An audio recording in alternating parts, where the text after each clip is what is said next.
여러분 축복합니다. 오늘 찬양 가사 중에 맨 마지막 가사가 마음에 많이 와 닿습니다. 우리 주님이 세우신 교회 성령께서 이끄셔야 되는데 우리 주님들의 교회가 그렇게 되기를 원하고요. 또 이 세상의 모든 교회들이 그런 교회가 되기를 간절히 원합니다. 오늘부터 우리 주님들의 교회 수요 예배는 이제 전면적으로 다 이렇게 오픈됐습니다. 아직 좌석수가 남아 있어요. 그래서 여러분 오셔도 되고요. 다음 주에는 더 오셔도 됩니다. 그렇지만은 금요 예배부터는 좀 상황이 다릅니다. 좀 좌석수가 제한되어 있기 때문에 그래서 금요 예배부터는 오늘 이렇게 내부적인 카톡을 통해서 여러분에게 다 고지한 바와 같이 이렇게 금요 예배는 일단은 이렇게 등록을 하고 거기서 배정을 하는 걸로 하고요. 웬만하면 다 수용할 수 있습니다. 그리고 이제 조일 예배 같은 경우는 철저하게 가르쳐드린 지침을 따라서 해주셔야지 모든 성도들이 예배를 드릴 수가 있습니다. 꼭 그렇게 해주시기 바랍니다. 오늘 고린도전서 마지막 부분을 다루도록 하겠습니다. 그동안 고린도전서를 공식 강의는 8번이고 제가 더 주일날 2번까지 해가지고 10번의 고린도전서 강의가 있었고요. 자, 오늘은 이제 마지막 15장과 16장을 다뤄드리도록 하겠습니다. 그래서 오늘 고린도전서가 다 끝나고 다음 주에는 고린도 후소를 하겠습니다. 여러분 고린도전서는 굉장히 주제들이 각 장마다 명확합니다. 왜 그러냐면은 이 고린도전서를 기록한 이유 자체가 고린도 교회 성도들이 리더들이 이렇게 각각의 두 번의 소스를 통해서 사도 바울에게 당면한 문제들에 대한 해결책을 요구하는 것에 대한 사도 바울의 목회적인 답변을 기록한 거예요. 그렇기 때문에 질문이 명확하니까 답변도 명확할 수밖에 없고 그래서 각각의 주제들이 아주 명확하게 나와 있습니다. 다음 주에 있을 고린도 후서는 또 달라요. 그래서 여러분 다음 주에 다룰 거는 사도 바울의 개인적인 이야기들이 많이 다뤄져 있습니다. 그러니까 고린도전서 색깔이 좀 다르다는 것을 아시기 바랍니다. 그래서 오늘 다뤄드릴 고린도전서 15장은 부활과 관련된 특화된 장입니다. 부활에 관한 모든 질문들이 여기 다 있어요. 그리고 대답들이 다 여기 있습니다. 웬만한 것들이 여기에 다 실려져 있습니다. 그래서 이 사도 바울이 고린도전서 15장을 기록한 이유도 똑같아요. 고린도 교회 성도 중에서 일부는 십자가 복음을 믿는데 부활 복음은 믿지 않은 사람도 있어요. 그러니까 부활이 죽은 자의 부활이 어떻게 있을 수가 있냐? 그래서 도무지 믿지 않은 사람들이 있었다는 것입니다. 그렇기 때문에 사도 바울은 그들 때문에 그들에게 왜 부활이 있어야 되는지 또 부활은 어떻게 진행되는지 등등의 부활과 관련된 구체적인 이야기를 담은 편지를 기록하게 됩니다. 그게 고린도 전서예요. 그래서 고린도 전서를 기록한 목적 중에 하나가 바로 부활 논쟁과 관련이 있다는 것을 여러분이 아시기 바랍니다. 그래서 이 부활을 믿지 않은 사람들 때문에 교회적으로 많이 흔들렸기 때문에 사도 바울은 교회를 든든히 세우고자 부활과 관련된 이야기들을 길게 썼습니다. 여러분 고린도전서 15장이 모두 절수가 모두 60절에 해당해요. 굉장히 긴 내용이잖아요. 그만큼 이 전체가 다 부활을 다루고 있기 때문에 부활과 관련된 핵심적인 의문들, 주제들을 다 여기서 다뤄드릴 수가 있다는 것을 아시기 바랍니다. 고린도전서 15장 12절을 한번 읽으세요. 그리스도께서 죽은 자들 가운데서 다시 살아나셨다고 우리가 전파하는데 여러분 중에서 죽은 자의 부활이 없다고 말하는 사람이 있는 것은 어찌된 일입니까? 바로 이것이 고린도전서를 기록한 목적이라는 것을 15장을 기록한 목적이라는 것을 아시기 바랍니다. 자, 바울은 부활에 대한 이야기를 본격적으로 꺼내기 앞서서 자신이 고린도 교회 성도들에게 전파한 복음에 대해서 다시 한번 복습하는 차원에서 내가 너희들에게 전한 복음이 어떤 것인가라는 것을 한 번 더 짚어주는 이야기를 합니다. 1절부터 3절 전반부까지 읽어주세요. 성도 여러분, 내가 여러분에게 전파한 복음에 대해 여러분에게 알려드리려고 합니다. 여러분이 받아 그 안에 굳게 선 복음 말입니다. 내가 여러분에게 전파한 말씀을 굳게 붙들고 헛되이 믿지 않으면 여러분은 이 복음으로 구원을 얻습니다. 내가 받은 가장 중요한 것을 여러분에게 전해 주었습니다. 사도 바울이 전한 복음은 왜 중요하냐면은 이걸 통해서 구원에 이르는 길이 열리기 때문에 그렇습니다. 그러니까 사도 바울이 전한 이 복음의 내용만 믿고 영접하면은 그것을 통해서 구원을 받을 수 있다는 그 얘기를 하고 있습니다. 자, 이 말은 어떤 사람들은 이 복음을 믿지 않은 사람이 있었고, 자, 그 거짓된 교훈에 속아서 이 복음을 잃어버려서 구원의 대열에서 떨어져 나간 사람이 있다는 것입니다. 그래서 그 복음을, 사도 바울이 전한 그 복음을 굳건히 붙잡고 흔들리지 말 것을 먼저 당부합니다. 자, 그렇다면 그 복음의 내용이 어떨 것인가? 그 뒷절에 나와 있습니다. 3절 후반부와 4절. 그리스도께서 성경에 기록된 대로 우리 죄를 위해 죽으신 것과 장사 지는 바 되었다가 성경에 기록된 대로 3일 만에 다시 살아나셨다는 것과, 그러니까 사도 바울이 전한 복음의 핵심은 크게 두 가지입니다. 십자가 복음, 예수님께서 대속물이 되어서 우리의 죄를 대속해서 죽으셨다는 것, 십자가에서 죽으셨다는 것. 또 한 가지는 장사한 지 3일 만에 죽음 가운데서 다시 살아났다는 것. 그래서 십자가 복음과 부활 복음입니다. 그래서 이런 복음의 메시지는 더 크게 더 세부적인 것들이 있는데, 복음, 그러니까 그리스도의 복음이라고 할 때는 두 가지입니다. 십자가 복음과 그리고 부활 복음입니다. 그러니까 두 개 다 중요한 거예요. 하나만 믿어서는 안 된다는 것입니다. 두 개 다 믿어야 된다는 것입니다. 그런데 고린도 교회 성도 중에 일부는 이 중에서 십자가 복음은 믿었는데 부활과 관련된 복음은 믿지 않았다는 것입니다. 그래서 그 구원이 흔들릴 수밖에 없기 때문에 사도 바울은 이 부분에 대해서 확실하게 자신의 입장을 전하는 것입니다. 그러니까 사도 바울은 고린도 교회 성도들에게 그 18개월 동안 고린도에서 복음을 전할 때 십자가 복음과 더불어서 부활 복음을 확실하게 전했다. 자, 그 이야기로 오늘 논쟁의 서두를 시작합니다. 자, 이어서 사도 바울은 부활하신 예수님을 목격한 증인들에 대해서 5절부터 8절에 이렇게 소개합니다. 그리고 베드로에게 나타나시고 그 외 12제자에게 나타나시고 그 외에 한 번에 500명이 넘는 사람에게도 나타나셨다는 사실입니다. 그 사람들 중에는 이미 죽은 사람들도 있지만 대부분은 아직도 살아 있습니다. 그 외 야고보에게, 그 다음에 모든 사도들에게 나타나시고 맨 마지막으로 조사나 같은 나에게도 나타나셨습니다. 여기 보시면은 제가 또 따로 정리했는데 사도 바울이 언급한 예수 그리스도의 부활을 목격한 증인들입니다. 베드로 순서적으로 말하는 거예요. 12제자 사도를 말하고요. 또 500명의 성도들. 여러분 사도행전에는 120명의 문도가 나오는데 그 이전의 사람들을 의미하는 것입니다. 120명의 문도는 예수 성령 강림을 경험한 사람들을 말하고요. 목격한 사람들이고, 그 이전에 성경에 나와 있지 않지만은 아마 사도 바울은 이렇게 이 정도의 인원이 예수 그리스도의 부활을 목격했다. 부활하신 예수님 목격했다. 그 얘기를 하고 있습니다. 그리고 또 야고보에 나오는데 이 야고보는 12제자에 속한 사람이 아니었어요. 예수님의 형제 야고보를 말합니다. 야고보서를 기록한 그 야고보를 말한 겁니다. 예수님의 제자 중에 야고보가 여러 명이 됐는데 이 야고보는 나중에 합류한 사람이에요. 그래서 12제자에 속한 사람이 아닙니다. 그럼에도 불구하고 당시에는 12사도 말고도 여러 명의 사도들이 또 있었어요. 뒤에 그 이야기를 하는 거예요. 모든 사도, 그러니까 12명 제자를 포함한 또 다른 사도들이 있었습니다. 가령 바울도 12제자에 속하지 않지만 사도였고요. 바나바도 사도였고요. 실라도 사도였습니다. 또 예수님의 동생 야고보도 사도였고요. 예수님의 동생 유다도 사도였습니다.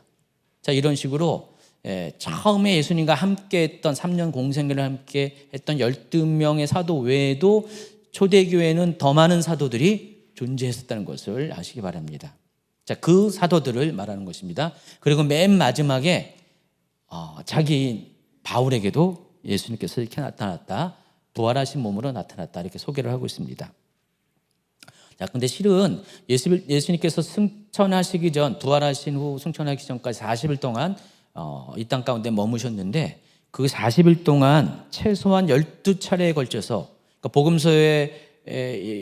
복음서를 이렇게 좀 이렇게 다 병렬해 가지고 이렇게 딱딱딱 정리해 보면은 12번에 걸쳐서 이 외에도 여기 언급한 사람들 외에도 예수님은 여러 차례 다양한 사람들에게 다양한 장소에서 부활하신 몸을 보여주셨다는 것을 아시기 바랍니다. 그러니까 이 외에도 더 많은 목격자가 있었다는 것입니다.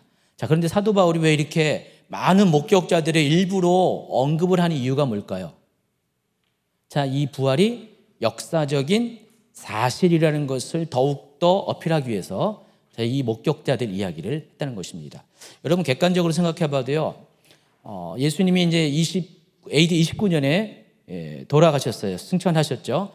그러니까 부활 사건은 AD 29년에 일어났습니다.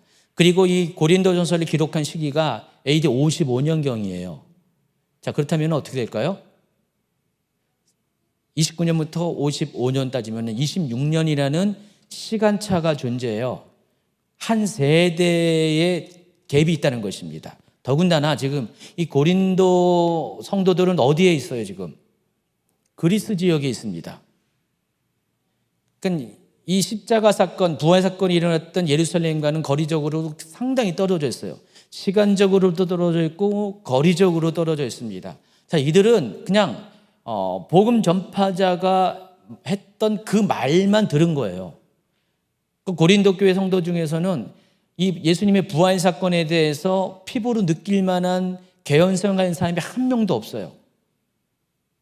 아무도 보지 못했고요. 그리고 그 일어난 사건도 정말 문화가 다르고 모든 곳이 다르는 저 멀리, 우리식으로 따지면은 우리는 한국에 살고 미국은 좀 문화적으로 익숙하죠. 저 오지 아프리카 같은 데서 일어난 사건이라는 것입니다. 그게 고린도 교회 성도들에게 얼마나 어필하겠습니까? 그렇기 때문에 이들이 예수님의 부활 사건을 이렇게 믿는다는 것은 믿음으로는 믿겠지만은 실제적으로 그냥 믿고 싶어도 잘 믿기지가 않은 그런 이야기라는 것입니다. 여러분, 십자가는 그나마 믿을만 하잖아요, 십자가. 근데 사람이 부활했다? 이거를 믿기라는 것이 쉽지가 않아요. 그래서 사도 바울은 할 수 있는 모든 그런 증거들, 목격자들, 또 자기가 이미 전했던 복음의 내용들을 더욱더 강조하면서 이 부활이야말로 진짜로 일어난 사건이라는 것을 바로 이야기하고자 이런 이야기를 했다는 것입니다. 자, 끝절에 보면은 8절에 보니까 자신을 가리켜서 조산아와 같다 그랬습니다. 조산이라는 것은 일찍 태어난 거잖아요. 아직 10달이 채워지기 전에 일찍 태어난 사람, 자신이 그런 사람이라고 합니다. 개역 한글에서는 만삭되지 못하여 난 자, 이런 식으로 표현하고 있습니다. 자, 그런데 그 8절 다음에 9절에는요, 헬라어에 왜냐하면, 영어 for라는 그 단어로 번역하는 왜냐하면이라는 단어가 등장합니다. 가르라는 단어가 등장하는데 이 단어가 헬라어 원문에는 첫 단어로 나와 있어요. 9절 첫 단어. 근데 우리 한글에는 없어요. 안 보이죠? 예. 나는 모든 사도들 중에서 가장 작은 사람입니다. 이렇게 나와 있는데 원래 원문에는 왜냐하면 나는 모든 사도들 중에서 가장 작은 사람입니다. 나는 과거에 하나님의 교회를 핍박했던 사람이기 때문에 사도라고 불릴 자격이 없습니다. 자, 9절에 이렇게 나와 있어요. 그래서 9절은 바울이 8절에서 자신을 조산하라고 부른 이유를 설명한 겁니다. 내가 왜 조산합니까? 왜냐하면 나는 모든 사도들 중에서 가장 작은 사람이기 때문에 그렇습니다. 그리고 10절에는 또 이렇게 말합니다.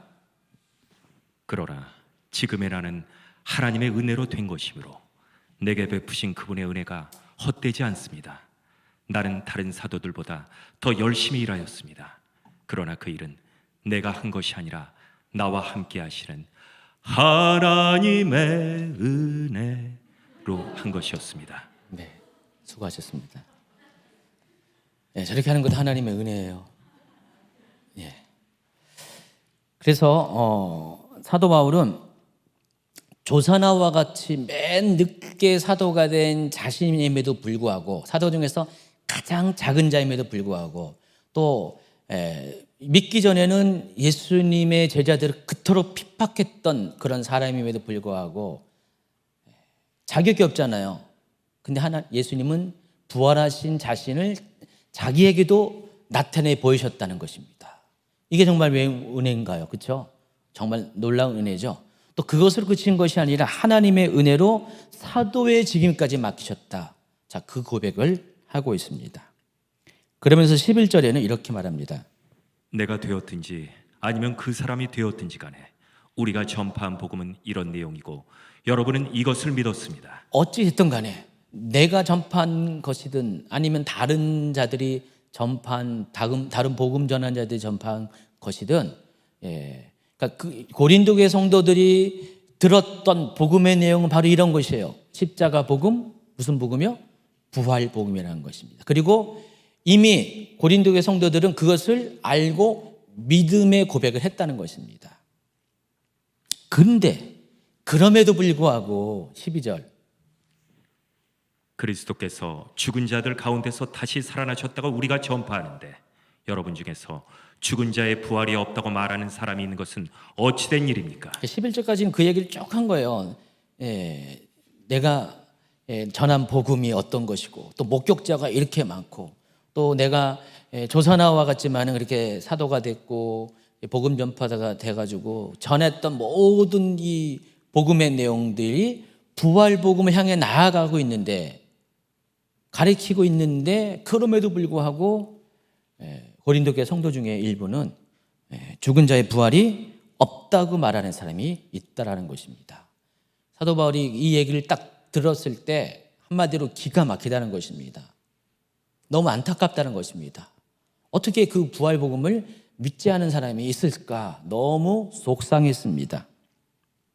자, 그런데 이 이야기는 고린도 교회 성도들만의 이야기가 아닌 것 같아요. 디모데후서 2장 18절에 보니까 이 디모데후서는 언제 기록됐죠? 이 고린도 전서보다 약 10년 뒤쪽에 기록이 되어 있습니다. 그때도 동일하게 부활의 복음을 믿지 않은 사람이 다른 이방인 교회 가운데 있었던 것 같아요. 한번 읽어주세요. 디모데후서 2장 16, 17, 18절. 망령되고 헛된 말을 버리라. 그들은 경건하지 아니하며 점점 나아가나니 그들의 말은 악성 종양이 퍼져나간과 같은데 그 중에 후메네오와 빌레도가 있느니라. 진리에 관하여는 그들이 그릇되었도다. 부활이 이미 지나갔다 하므로 어떤 사람들의 믿음을 무너뜨리느니라. 고린도 교회에서는 부활 자체를 아예 믿지 않았고, 또 여기서는 부활은 믿지 않은 건 아닌데 부활은 이미 지나간 일이다. 예수님의 부활로 끝났다. 그 얘기라는 겁니다. 더 이상 우리 가운데 부활은 의미가 없다. 유효하지 않는다. 그 얘기를 하는 사람이 있다는 것입니다. 이처럼 초대교회에서는 십자가 복음은 그렇게 그다지 흔들리는 편이 아닌데 부활 복음에 대해서는 이렇게 여러 가지 상황과 이유로 인해서 흔들리는 사람들이 적지 않았다는 것을 우리가 알 수가 있습니다. 자, 그런데 왜 이방 교회 사람들은 왜 부활 복음에 대해서 이렇게 믿지 않고 흔들리는 사람이 있을까? 그 이유에 대해서 좀 살펴보아야 한다는 것입니다. 그들은 지금부터 제가 소개하는 몇 가지의 사상적인 영향을 받았을 가능성이 충분히 있어요. 첫 번째가 뭐냐면은, 여러분 사도행전 17장 18절에 보면은 이런 사람들이 소개됩니다. 어떤 에피쿠로스와 스토아 철학자들도 바울과 쟁론할세. 어떤 사람은 이르되 이 말쟁이가 무슨 말을 하고자 하느냐 하고 어떤 사람은 이르되 이방신들을 전하는 사람인가 보다 하니 이는 바울이 예수의 부활을 전하기 때문이로라. 계속해서 32절도 읽어주세요. 그들이 죽은 자의 부활을 듣고 어떤 사람은 조롱도 하고 어떤 사람은 이 일에 대하여 네 말을 다시 듣겠다 하니. 자, 이 사건은 아테네에서 일어난 사건인데, 아테네는 고린도에서 멀리 떨어지지 않습니다. 가까운 거리에 있는 같은 그리스 그런 국가의 도시 중에 하나입니다. 고린도는 남부에 있고 아테네는 약간 중부 위치하는 그 정도 차이입니다. 어쨌든 간에 고린도와 아테네의 사상은 거의 교류가 가까운 거리이기 때문에, 같은 그리스 안에 있기 때문에 빈번했고 비슷한 상황이라는 것입니다. 아테네에 갔더니 에피쿠르스 학파라는 사람과 스토아 학파라는 사람이 바울과 논쟁을 합니다. 여러분 들어보셨죠? 에피쿠루스 학파, 스토아 학파. 여러분 중고등학교 다닐 때 아마 이렇게 아마 머리에 남아 있을 것입니다. 지금 성경에도 그 사람들이 등장합니다. 그래서 이 에피쿠루스 학파의 특징이 뭐냐면은 유물론적인 세계관을 가진 사람입니다. 그러니까 이 세상 모든 것이 물질 세계만 인정하는 거예요. 그래서 보이지 않는 세계를 인정하니까 죽음 이후의 삶에 대해서는 부정할 수밖에 없다는 것입니다. 부활도 그래서 인정을 하지 않는다는 것입니다. 또 플라톤주의가 있습니다. 이 플라톤주의는 이원론에 근거해서 영혼도 다 인정해요. 영혼은 분별하지만은 그렇지만 몸은 썩어 없어질 것이기 때문에 여러분 이 플라톤주의와 주위에 연결돼 가지고 초기 기독교의 그 이단 중에 하나가 뭐라고 했어요? 영지주의, 그노시즘이라고 있죠. 이 영지주의가 바로 플라톤주의의 극단적인 이혼론을 영향을 받아가지고 극단적으로 영혼과 육체를 아주 구분해가지고 영혼은 굉장히 소중히 여기지만은 이 육체는 굉장히 가치 없는 것으로 여기는 그런 사람들이 있습니다. 바로 그것을 이야기합니다. 그래서 몸은 썩어 없어질 것이기 때문에 육체의 부활은 인정을 안 하는 거예요. 영혼은 인정해드려야 돼요. 앞서 에피쿠로스 학파는 영혼 자체도 인정하지 않고요. 또 한 가지가 스토아 학파인데 이들은 부활을 영적인 사건으로 이해를 했다는 것입니다. 실제적인 일어난 사건이 아니라 영적인 사건으로 이해했어요. 그리고 이 외에도 실현된 종말론에 열광한 사람들이 있습니다. 그 내용이 일단 고린도전서 4장 8절을 읽어주시기 바랍니다. 여러분은 벌써 배가 불렀습니다. 벌써 부자가 되었습니다. 우리를 제쳐놓고 왕이나 된 듯이 행세하였습니다. 여러분이 진정 왕처럼 되었으면 좋겠습니다. 그렇게 하여 우리도 여러분과 함께 왕 노릇하게 되면 좋겠습니다. 이 말의 배경이 되는 이야기, 그게 바로 이런 부분인데, 당시 이제 고린도 교회 안에는요, 하나님의 나라가 이미 임했다라고 믿어요. 그래서 우리는 지금 왕노릇하고 있다라고 생각하는 사람이 있어요. 그러니까 종말에 대한 관점이 앞으로 이렇게 성취될 미래적인 종말이 아니라 이미 종말은 실현됐다라고 보는 사람이 있다는 것입니다. 오늘날 여러분 천년 왕국과 관련돼서 이렇게 주장하는 분들이 있습니다. 여러분 많이 이제 엔텐 강의 들은 분들은 알죠? 천년 왕국과 관련돼서 세 가지의 종말론이 있다고 그랬죠. 첫 번째가 전천년주의, 두 번째가 무천년주의, 세 번째가 후천년주의. 그리고 전천년주의에서도 7년 환란을 두고 또 나눠지고요. 세 개로 나눠집니다. 자, 이런 식으로 천년 왕국과 관련돼서 세 개의 주장이 있는데, 전천년주의는 천년왕국 전에 예수님의 재림이 있다는 것이고, 후천년주의는 천년왕국 지난 다음에 예수님의 재림이 있다. 그리고 무천년주의는 뭐죠? 천년왕국이 없다라는 뜻인가요? 그건 아니에요. 천년왕국은 있는데 그 천년왕국이 그 물리적으로 이 땅 가운데 이렇게 임하는 그 천년왕국이 아니라 예수님께서 초림하신 그때부터 이미 천년왕국은 시작되었고, 예수님이 재림할 때 천년왕국이 완성된다. 그래서 천년이라는 시간 개념을 물리적인 시간으로 보지 않고 상징적으로 보는 입장입니다. 이게 무천년주의인데, 여러분 오늘날 장로교의 한 절반 정도는 이 무천년주의를 믿습니다. 지금 지금 실현된 종말론이 그와 비슷한 거예요. 이미 종말이 도래했다. 우리는 지금 왕노릇한다. 그렇기 때문에 부활이 뭔 필요가 있냐? 부활의 가치가 없다라는 것입니다. 우리는 이미 왕노릇하고 있는데, 자, 그런 사람들이 있어요. 자, 이렇게 각각 네 개의 그런 입장들. 첫 번째 에피쿠로스, 두 번째 플라톤주의, 세 번째 스토아파, 그리고 실현된 종말론을 믿는 사람들의 입장에서 보면은 죽은 자의 부활은 그다지 중요하지 않고 믿기지도 않고 또 의미가 없다라는 것입니다. 그래서 이런 영향을 받은 사람 중에 일부가 죽은 자의 부활이 없다라고 교회 안에서 사람들에게 이야기하는 거예요. 집사님, 무슨 부활이 어딨어? 십자가 복음 맞지만은 부활 그거 쓸데없는 일이야 하면서 이렇게 말하는 사람이 있어요. 그럼 옆에 있던 집사님이 그것 계속 듣다 보면 어떻게 해요? 그런가? 하면서 흔들리는 거예요. 그리고 부활 복음은 안 믿어. 그러다가 사도 바울의 염려는 구원 자체를 잃어버릴 수가 있다는 것입니다. 옆에 여러분 옆에 와가지고 부활은 없다라고 이야기하면요, 속지 마세요. 여러분은 안 속는데 고린도 교회 성도들 중에 속았다는 거예요.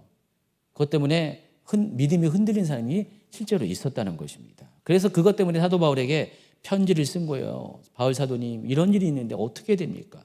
그러니까 사도 바울이 그것 때문에 그들의 그 논리적인 주장들을 논리적으로 이겨내기 위해서 아주 굉장히 긴 내용의 부활과 관련된 편지를 쓸 수밖에 없었다는 것입니다. 덕분에 우리는 부활에 관한 많은 실제적인 지식들을 얻게 된 거예요. 제가 여러분에게 계속 반복해서 얘기하지만은 고린도 교회 성도들에게 감사해야 된다는 겁니다. 그들의 연약함, 그들의 실수, 그들의 무지, 그들의 불신앙이 여러분에게는 그렇게 할 수 있는 것들을 막아설 수 있는 그런 영적인 지식을 가져다 주었기 때문에 감사하시기 바랍니다. 별로 감사가 동의가 안 됐습니다. 어쨌든 간에. 자, 그래서 13절부터는 그 부활이 없다고 믿는 사람들의 생각에 대한 답변, 반증들이 논리적으로 진행이 됩니다. 사도 바울은 상당히 논리적인 사람이기 때문에 이것들을 굉장히 그냥 믿어 이게 아니라 아주 논리적으로 이야기합니다. 최 목사님이 지난 금요일 날 이렇게 설교하면서 수요일 날 강의를 많이 들으라고 했습니다. 여러분 여기 그동안 안 듣다가 혹시 들은 분 계십니까 여기? 제가 보니까 조금 더 이렇게 한두 명이라도 더 듣는 사람이 나왔을 수도 있을 겁니다. 근데 여러분 제가 이제 이 수요일 날 강의가 저한테는 상당히 시간도 에너지도 엄청난 스트레스를 동반하는 고된 일입니다. 제가 즐겁게 하는 것 같아요? 지금 결과적으로는 즐겁게 말하지만은 준비하는 과정은 굉장히 어려워요. 힘들어요. 그냥 이 싸움입니다. 싸움입니다. 여러분 작가들이 뭐 하나 쓰고 탁 탈고하면 아주 자유를 누리는 것처럼 저는 수요일 날 끝나면 좀 자유를 누립니다. 그거 반나절밖에 못 가요. 그 다음부터 또 뭔가를 해야 되니까. 그런데 언젠가부터 이게 사명으로 합니다. 왜 그러냐면은 목사님들한테 이렇게 하면 안 해요. 시간 너무 뺏기고 힘드니까 안 해요. 그냥 편한 설교를 준비하죠. 저도 편한 설교를 준비하면 하는데 그렇게 못하는 이유가 누군가는 해야 돼요. 제가 여러분 보시면 저를 위해서 제가 하는 것처럼 보이지만은 그것도 있긴 있는데 그거보다 더 많은 비중이 우리 성도들을 위한 겁니다. 내가 안 하면 누가 하랴 그겁니다. 아무도 할 사람이 없어요. 이 부분에 대해서. 그러니까 힘들더라도 이렇게 합니다. 왜냐하면 기초를 다져 나가야 돼요. 특별히 이 모든 것들이 굉장히 저도 이제 사도 바울과 비슷한 과라서 논리적으로 이게 진행이 안 되면 제 스스로가 못 견뎌요. 그래서 이걸 찾아내려고 답을 찾아내려고 애를 쓰니까 아주 스트레스가 있는 거예요. 성령께서 깨닫게 해주시면은 그 과정 가운데 힘들어요. 근데 이렇게 논리적으로 기초를 쌓아가면은요, 정말 여러분이 다른 말씀을 들을 때 어떻게 돼요? 이 말씀이 길을 제시해요. 척도가 되게, 자아가 되게 해가지고, 틀리면은 이 말씀들, 이렇게 해놓은 말씀들 틀리면은 여러분이 그걸 바로 알아낼 수가 있어요. 근데, 논리적으로 준비되지 않은 것들을 들은 분들은 헷갈려요. 그런 의미에서 사도 바울은 그런 의미에서 굉장히 큰 일을 한 거예요. 굉장히 논리적으로 이 모든 것들을 풀어갔거든요. 그러니까 고린도전서도 그와 같은 측면에서 여러분이 이해하시기 바랍니다. 고린도 15장 이 부활에 가는 것도 그냥 짧게 그냥 결론만 탁 얘기하고 믿어 그러면 돼요. 근데 사도 바울은 그러지 않았습니다. 아주 그걸 차근차근 각각의 소주제들을 차근차근 다 설명을 합니다. 그래서 제가 사도 바울의 심정을 조금은 알 수가 있을 것 같아요. 여담입니다. 자, 그래서 13절부터 19절에는요 한 단락인데 그들의 주장에 대해서 조건문 형식을 통해서 논리적으로 반증을 합니다. 그래서 한번 쭉 읽어보도록 하겠습니다. 13절부터 19절까지. 죽은 자들의 부활이 없다면 그리스도께서도 다시 살아나지 못하셨을 것입니다. 그리고 그리스도께서 다시 살아나지 못하셨다면 우리가 전파한 복음도 헛되며 여러분의 믿음도 헛될 것입니다. 그뿐만이 아닙니다. 우리는 하나님께서 그리스도를 다시 살리셨다고 그분에 대해 증언했으니 하나님에 대해 거짓 증언하는 사람들로 판명될 것입니다. 죽은 자들이 다시 살아나지 못한다면 하나님께서 그리스도를 다시 살리지 않았을 것입니다. 참으로 죽은 자들이 다시 살아난 일이 없다면 그리스도께서도 다시 살아나지 못했을 것입니다. 그리고 그리스도께서 살아나지 않으셨다면 믿음은 공허한 것이 될 뿐더러 여러분은 여전히 죄 가운데 있을 것입니다. 그렇게 되면 그리스도를 믿다가 죽은 사람들도 멸망했을 것입니다. 우리가 그리스도 안에서 소망하는 것이 이 세상 삶에 그친다면 우리는 이 세상 어느 누구보다도 불쌍한 사람들일 것입니다. 거기 보면 전부 다 만일이라는 단어가 빠져 있지만은 전부 다 조건문으로 되어 있어요. 그래서 여러분 제가 이거를 따로 이렇게 정리해 놨잖아요. 시각적으로 보시라는 겁니다. 만일 죽은 자들이 부활이 없다면, 만일 죽은 자들이 다시 살아나지 않았다면, 못한다면, 만일 죽은 자들이 부활이 없다면 하면서 그 조건에 대한 결과를 쭉 이렇게 사도 바울이 소개하고 있잖아요. 그래서 여러분 쭉 보시면 알겠지만은 그리스도 죽은 자의 앞전에 걸어 넘어가세요. 죽은 자의 부활이 없다면은 그리스도의 부활도 없다라는 것입니다. 또 죽은 자의 부활이 없다면 우리가 하나님에 대해서 모든 한 말, 복음에 대해 증명한 것들이 다 거짓 증언이 된다는 것입니다. 그 뒤에 넘기면은 또 이번엔 그리스도의 부활이 없다면은 우리가 전파한 복음도 헛되고 믿음도 헛된 것이다. 그리스도의 부활이 없다면은 또 믿음이 공허한 것이고 여전히 여러분들은 죄 가운데 있을 것이다. 또 그렇게 되면 그리스도를 믿다가 죽은 사람들도 멸망했을 것이다. 또 우리가 그리스도 안에 소망하는 것이 이 세상의 삶에 그친다면 우리는 이 세상 어느 누구보다도 불쌍한 사람들일 것이다. 라고 이렇게 조건문을 통해서 만일 이렇게 되면은 부활이 없다면은 우리의 삶이 어떤 것인가에 대해서 이렇게 사도 바울은 사람들에게 질문하는 거예요. 그럼 집사님에게 부활이 없다면은 집사님의 삶은 헛된 것이다. 집사님의 삶은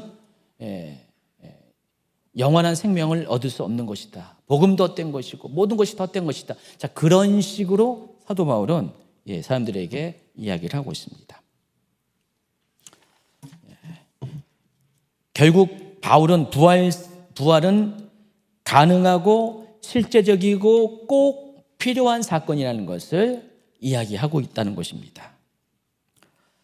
그리고 이제 20절부터는 이제 한 단락이 끝났고요. 이렇게 시작합니다.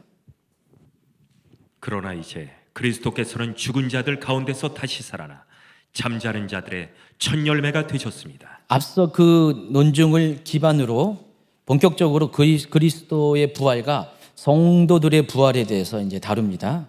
그 첫 번째가 그리스도의 부활에 대해서 이야기하는데 그리스도의 부활을 가리켜서 뭐라고 설명했습니까? 잠자는 자들의 첫 열매다. 이 말은 예수님은 인류 역사상 최초로 부활을 경험한 사람이라 그런 선언이라는 것입니다. 자, 골로새서 1장 18절에도 그는 근원이시며 죽은 사람들 가운데 제일 먼저 살아나신 분이다. 자, 그런데 여러분 사실 예수님 이전에도 부활한 사람들이 예가 많이 있어요. 죽었다가 살아난 이야기들이 정말 많이 있습니다. 그럼에도 불구하고 사도 바울이 예수님의 부활을 첫 번째 사례다, 첫 열매라고 한 이유가 뭐라고 했죠? 예수님이야말로 죽었다가 살아난 사람 중에서 다시 죽지 않은 유일무이한 사람이기 때문에. 다른 사람들은 죽었다가 살아났지만 또 죽었어요.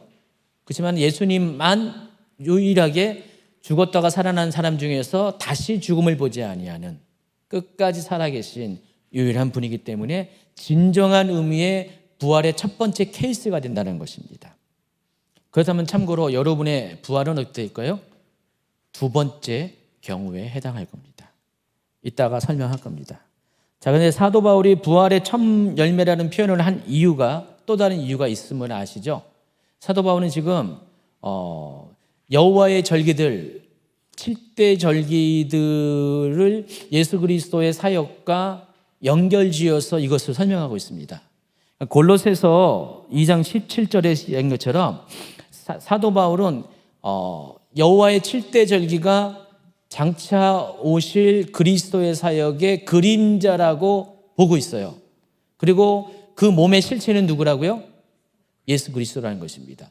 그러니까 절기들은 그림자고 예표이고, 그 절기들이 실현되는 것은 예수 그리스도의 사역을 통해서 이것들이 실현되는 것이라고 보고 있어요. 그런 의미에서 모든 7대 절기가 예수 그리스도의 사역과 연관되어 있다면 초실절 또한 마찬가지로 예수님이야말로 그 초실절의 첫 번째로 첫 이삭, 여러분 그 봄절기에 있는 이 초실절은 무교절 주간에 첫 번째 도래하는 안식일 다음 날이 초실절이죠. 아시죠? 무교절이 일주일 동안 진행되는데 그 무교절 기간 중에서 첫 번째로 도래하는 안식일. 그러니까 6월절과 무교절은 해마다 다 달라요.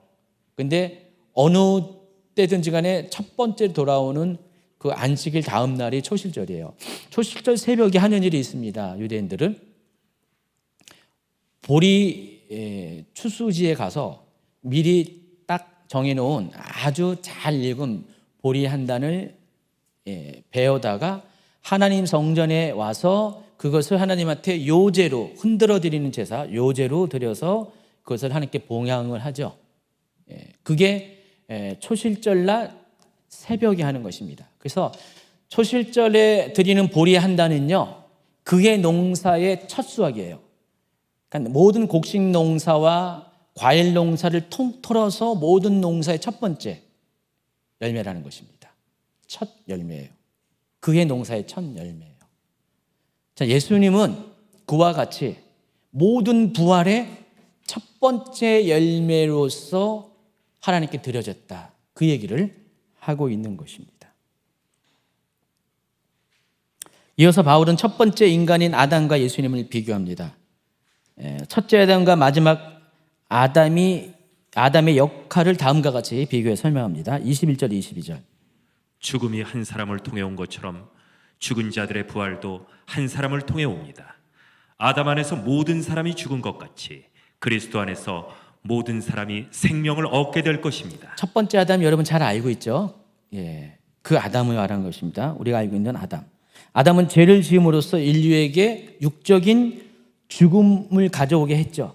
그걸 끝난 것이 아니라 영적인 죽음도 가져오게 했습니다. 자, 그런데 여기 마지막 아담, 둘째 아담이면서 마지막 아담이신 예수 그리스도는 인류에게 부활을 이루어지게 했고, 그걸 통해서 영원한 생명을 얻게 했다는 것입니다. 그러니까 첫째 아담은 우리를 죽게 했어요. 근데 둘째 아담, 마지막 아담이 예수님은 죽음에서 우리를 다시 살리시려고 이 땅에 오셨다는 것입니다. 역할이 다르다는 겁니다. 첫째 아담은 우리를 죽게 했어요. 그러나 둘째 아담, 마지막 아담인 예수님은 우리를 다시 살리시는 역할을 하셨다는 것입니다. 그래서 이 마지막 아담인 그리스도께서 생명을 주는 영이 되셨다라고 45절에 이렇게 표현합니다. 성경에 첫사람 아담이 살아있는 존재가 되었다고 기록된 것처럼 마지막 아담은 생명을 주는 영이 되었습니다. 그런 의미에서 이런 얘기를 하고 있는 것입니다. 그리고 이제 23절부터는요, 부활의 순서에 대해서 언급을 합니다. 지금 사도 바울은 계속해서 여러 가지 소주제들을 계속해서 이어나가고 있습니다. 이거 끝나면 다음번 주제. 23절, 24절을 읽어주세요. 하지만 각각 차례가 있습니다. 첫 열매이신 그리스도께서 먼저요. 그 다음에는 그리스도께서 재림하실 때 그리스도께 속한 사람들입니다. 그리고 나서 그리스도께서 모든 권력과 모든 권세와 능력을 멸하고 나라를 하나님 아버지께 돌려드릴 마지막 때가 올 것입니다. 부활은 순서대로 차례대로 일어난다는 것을 아시기 바랍니다. 첫 번째가 첫 열매이신 그리스도, 그리고 두 번째가 그리스도께서 재림하실 때 그리스도에 속한 사람들, 그리고 세 번째가 있습니다. 그리스도께서 모든 권력과 모든 권세와 능력을 멸하고 나라를 하나님 아버지께 돌려드릴 그때.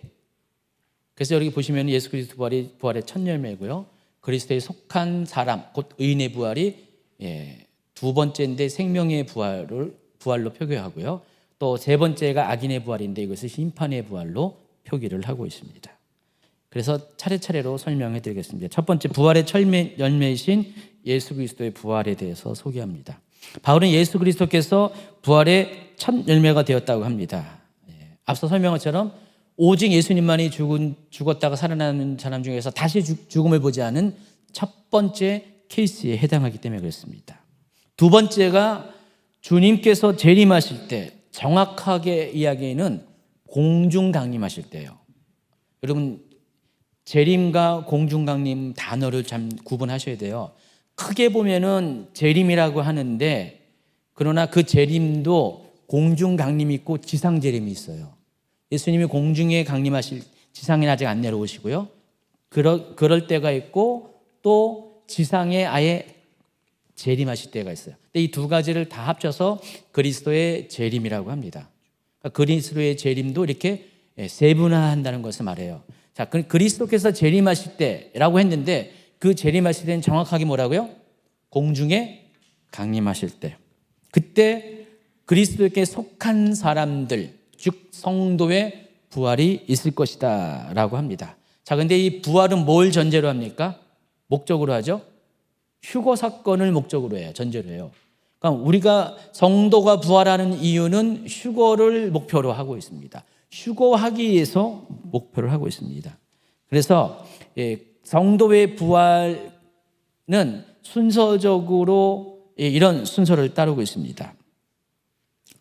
데살로니가전서 4장 16, 17절. 주께서 호령과 천사장의 소리와 하나님의 나팔 소리로 친히 하늘로부터 강림하시리니 그리스도 안에서 죽은 자들이 먼저 일어나고 그 후에 우리 살아남은 자들도 그들과 함께 구름 속으로 끌어올려 공중에서 주를 영접하게 하시리니 그리하여 우리가 항상 주와 함께 있으리라. 여기 그림에 보시면은요, 첫 번째 죽은 자의 부활이 일어납니다. 순서적으로. 그리고 시간 차이가 있다는 거예요. 거의 동시인데 먼저 죽은 자가 부활하고요. 두 번째 산자가 변화가 되고요. 그리고 죽은 자와 죽어서 부활한 사람과 살아서 변화된 사람이 함께 공중에 휴거된다는 것입니다. 이런 아주 짧은 시간이지만 이런 순서를 지키면서 이 사건들이 일어나게 된다는 것입니다. 그래서 죽은 자가 부활하면은 그 부활한 몸을 가리켜서 뒤에 설명했지만은 부활체라고 부를 수가 있고요. 살아있는 사람이 변화된 것을 변화체라고 부를 수가 있습니다. 그래서 부활체와 변화체된 성도들이 함께 휴거를 당하게 된다는 것입니다. 휴거라는 것은 뭐죠? 끌어올리다, 랩처, 끌어올리다는 뜻이에요. 끌어올림을 당하게 된다는 것입니다. 그리고 마지막 세 번째 부활이 남아있는데 이때가 언제라고 했어요? 그리스도께서 모든 권력과 모든 권세와 능력을 멸하고 나라를 하나님 아버지께 돌려드릴 때라고 했습니다. 자, 구체적으로 이때가 어느 때를 의미하는가? 여러분이 성경에 보면은요, 특별히 계시록에 보면은 마지막 때 일어날 일들에 대한 시나리오가 아주 정확하게 기록이 되어 있습니다. 계시록이 아니더라도요, 대략적으로 마지막 때에 부활에 대해서 언급하는 성경 구절이 있어요. 그 중에서 다니엘서도 있고요, 사도행전도 있고 요한복음 5장 29절이 있는데 한번 차례로 읽어주시기 바랍니다. 그때 네 민족을 호위하는 큰 군주 미가엘이 일어날 것이요 또 환난이 있으리니 이는 개국 이래로 그때까지 없던 환난일 것이며 그때 네 백성 중 책에 기록된 모든 자가 구원을 받을 것이라. 땅의 티끌 가운데에서 자는 자 중에서 많은 사람이 깨어나 영생을 받는 자도 있겠고 수치를 당하여서 영원히 부끄러움을 당할 자도 있을 것이며. 이 다니엘서가 지금부터 2600년 전에 기록된 책이에요. 근데도 불구하고 마지막 때를 묘사하고 있습니다. 물론 시대가 점점 요한계시록으로 가면 갈수록 그 묘사들, 사건들에 대한 개요가 명확해져요. 그 전에는 이렇게 개요적인 것만 나와요. 어떤 뚜렷하게 이렇게 이런 일이 있을 것이다, 굵직한 것만 이야기 나와요. 정확한 내용들은 약간 부족해요. 그럼에도 불구하고 이 다니엘서는요, 정말 구약의 계시록이라고 불릴 만큼 특별히 7장부터 12장까지의 내용들은 이 마지막 때 어떤 일이 일어날 것인가에 대한 묘사들이 상세히 나와 있습니다. 그 중에 한 부분이 12장 1절, 2절을 보면은요, 이와 같이 그 뒷부분에 뭐라 나와 있어요? 두 개의 부활을 이야기해요. 첫 번째는 악인의 부활, 수치당하는 자들의 부활이고 또 영생을 받는 자의 부활이 있을 것이다라고, 부활이라는 단어는 나와 있지 않지만은 그런 일이 있을 것이다라고 묘사를 하고 있고요. 사도행전을 또 읽어주시면은 그들이 기다리는 바 하나님께 향한 소망을 나도 가졌으니 곧 의인과 악인의 부활이 있으리라 함이니이다. 사도행전도 의인과 악인의 부활이 있을 것이다. 요한복음 5장 29절 선한 일을 행한 자는 생명의 부활로 악한 일을 행한 자는 심판의 부활로 나오리라. 요한계시록을 쓴 같은 저자인 요한이 쓴 거기 때문에, 또 비슷한 시기에 쓴 거기 때문에 요한은 이 부분에 더 정확하게 묘사합니다. 악한 자의 부활이 있을 것이고 선한 일을 행한 자의 부활, 의인의 부활이 있을 것이고 악한 일을 행한 자의 심판의 부활이 있을 것이다 라고 합니다. 그래서 의인의 부활을 생명의 부활로, 악인의 부활을 심판의 부활로 정확하게 묘사를 하고 있습니다. 그렇지만은 뭐니 해도 이 마지막 때의 스토리를, 시나리오를 정확하게 기록한 것은 요한계시록이에요. 그래서 요한계시록을 보면은 시간표가 명확하게 기록이 되어 있습니다. 그래서 시간표대로 한번 읽어보면요, 먼저 아마겟돈 전쟁이 있습니다. 그래서 마지막 때의 시간표를 보면은요, 다 이렇게 일단 생략하고 여기에 초점을 맞춰서 이야기를 하면은요, 일곱 대접 심판이 16장에 기록이 되어 있어요. 모두 7개의 대접 심판이 기록이 되어 있고요. 17, 18장은 삽입장에 해당하는 겁니다. 그리고 19장으로 다시 연결되면서 19장에는 천년왕국에 대한 예표가 어린 양의 혼인잔치로 이렇게 나와 있고요. 11절부터는 곧바로 아마겟돈 전쟁에 대한 묘사들이 쭉 나와 있습니다. 그래서 그 아마겟돈 전쟁의 뒷부분 19, 20, 21절을 한번 읽어보시기 바랍니다. 또 내가 보매 그 짐승과 땅의 임금들과 그들의 군인들이 모여 그 말 탄 자와 그의 군대와 더불어 전쟁을 일으키다가 짐승이 잡히고 그 앞에서 표정을 해가던 거짓 선지자도 함께 잡혔으니 이른 짐승의 표를 받고 그의 우상에게 경배하던 자들을 표적으로 미혹하던 자라. 이 둘이 산채로 유황불 붙는 못에 던져지고 그 나머지는 말 탄 자의 입으로부터 나오는 검의 죽음에 모든 새가 그들의 살로 배불리더라. 오늘 처음 알았네요. 그 까마귀가 원래 까마귀 시체를 먹죠. 그래서 이런 일이 있을 것이다 라고 명확하게 얘기했어요. 그리고 그 다음에 일어나는 것이 20장 4절, 5절, 6절인데 여기는 천년왕국을 묘사하고 있습니다. 그러니까 아마겟돈 전쟁이 7 대접 심판의 끝에 일어납니다. 대접 심판이 끝난 다음에 6번째 대접 심판은 아마겟돈 전쟁을 예비하는 일들만 묘사했어요. 전쟁 자체는 아니에요. 근데 대접 심판이 다 끝난 다음에 마지막 전쟁이 아마겟돈 전쟁이고, 이 전쟁은 동서양의 전쟁이 아니에요. 동방과 서방의 전쟁이 아니라 무슨 전쟁이냐? 하늘의 군대와 이 땅의 군대, 예수 그리스도의 군대와 적그리스도의 군대와의 전쟁입니다. 여러분 그 개념을 명확하게 아셔야 돼요. 안 그러면 오해하거든요. 그 다음에 천년왕국이 이어집니다. 여기 보시면 알겠지만은 적그리스도도 잡히고요, 또 거짓 선지자 잡히고요. 그들을 아예 어디를 직행합니까? 영원한 불모 심판에 둘째 사망으로 직행하고, 그리고 그때 마귀는 어떻게 돼요? 사탄은 불모 심판을 받지 않고 무저경에 갇히게 됩니다. 20장 1절에 나와요. 무저경에 갇히게 되고요. 그리고 그 악인들은 어떻게 될까요? 죽어요. 방금 얘기했던 그 말탄 자의 검에서 입에서 나온 검으로 죽게 됩니다. 하늘 근대에 의해서 죽임을 당해요. 그들이 죽잖아요. 근데 그들이 죽어서 언제 부활하냐? 그게 초점이에요. 그게 세 번째 부활이거든요. 그래서 천년왕국이 지난 다음에 또 잠시 풀려난 사탄이 또 천년왕국의 백성들을 유혹해가지고 곡과 마구의 전쟁이 일어나고, 그리고 곡과 마구의 전쟁이 끝난 다음에 백보자 심판이 생깁니다. 바로 그때 백보자 심판이 있을 때 그때 죽은 자의 부활이 일어납니다. 악인들의 부활이 일어나게 된다는 것입니다. 이게 세 번째 부활이에요. 그래서 이 악인들을 부활시키는 이유는 뭐죠? 백보자 심판 때 세워서 판결을 받고 영원한 심판을 받기 위해서 심판의 부활이라고 여러분이 보시면 됩니다. 그래서 부활은 이와 같은 순서로 일어납니다. 첫 번째, 지금부터 2000년 전에, 약 2000년 전에 예수님의 첫 번째 부활이 있었고요.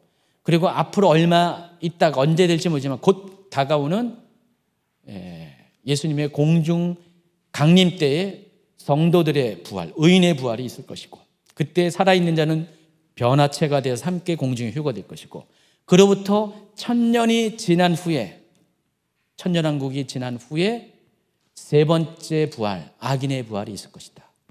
그러면 곧 이 세상이 종말이 온다는 가정하에 보면 어떻게 해요?